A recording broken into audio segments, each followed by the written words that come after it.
ஏர்போர்ட்டில் தாலியை சீசிங் செய்த சென்னை சுங்கத்துறை அதிகாரிகள். என்ன செய்வதென்று தெரியாமல் நீதிமன்ற படியேறிய இலங்கை தமிழ் பெண். 365 நாட்களுக்கு பிறகு தாலியை காத்த நீதி தேவதை.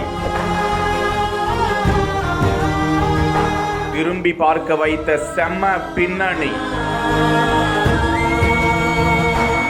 இலங்கையைச் சேர்ந்த அந்த தமிழ் பெண் கடந்த 2023ஆம் ஆண்டு டிசம்பர் மாதம் புதிதாக திருமணமாகிய நிலையில் தனது குடும்பத்தினருடன் இலங்கையிலிருந்து சென்னை விமான நிலையத்திற்கு விமானம் மூலமாக வந்திருந்தார். வழக்கமாக சுங்கத்துறை அதிகாரிகள் நடத்திய சோதனையில் அந்த இலங்கை தமிழ் பெண் மற்றும் 2 பெண்கள் தாலி செயின் அணிந்திருந்த நிலையில் அதனை பறிமுதல் செய்த விமான நிலைய வான்முன்னறிவு பிரிவு சுங்கத்துறை அதிகாரிகள் அவை கடத்தல் நகை என வழக்கு பதிந்து அதனை பறிமுதல் செய்தனர். ஆனால் அப்போதே அந்த பெண் அது தாலி செயின் கலாச்சார மரபு தொடர்புடையவற்றை எப்படி பறிமுதல் செய்வீர்கள் என கேள்வி எழுப்பியிருந்த நிலையில் அதனை சுங்கத்துறை அதிகாரிகள் ஏற்றுக்கொள்ளவில்லை. இதையடுத்து அந்த பெண் வழக்கறிஞர்கள் மூலமாக சுங்கத்துறையினருக்கு நோட்டீஸ் அனுப்பியிருந்தார். இதையடுத்து சென்னை உயர்நீதிமன்றத்தை நாடினார் அந்த பெண்.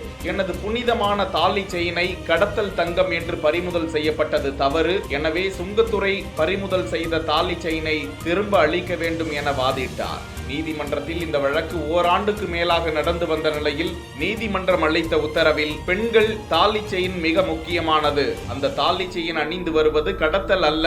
எனவே சுங்கத்துறையால் பறிமுதல் செய்யப்பட்ட தாலி செயினை இலங்கை தமிழ் பெண்ணுக்கு திருப்பி அளிக்க வேண்டும். அதோடு இதை போன்ற செயலில் ஈடுபட்ட சுங்கத்துறை அதிகாரிகள் மீது துறை ரீதியான நடவடிக்கைகளும் எடுக்கப்பட வேண்டும் என உத்தரவிட்டதோடு சுங்கத்துறையினரையும் கண்டித்தது. ஏற்கனவே போடப்பட்ட உத்தரவுப்படி தாலி செயினை இலங்கை தமிழ் பெண்ணுக்கு திரும்பி வழங்க வேண்டும் என கூறியிருந்தது. இந்த நிலையில் மீண்டும் இலங்கையில் இருந்த அந்த பெண் சென்னை சர்வதேச விமான நிலையத்திற்கு வந்து நீதிமன்ற உத்தரவுப்படி அந்த தாலி செயினை முறைப்படி பெற்று சென்றார்.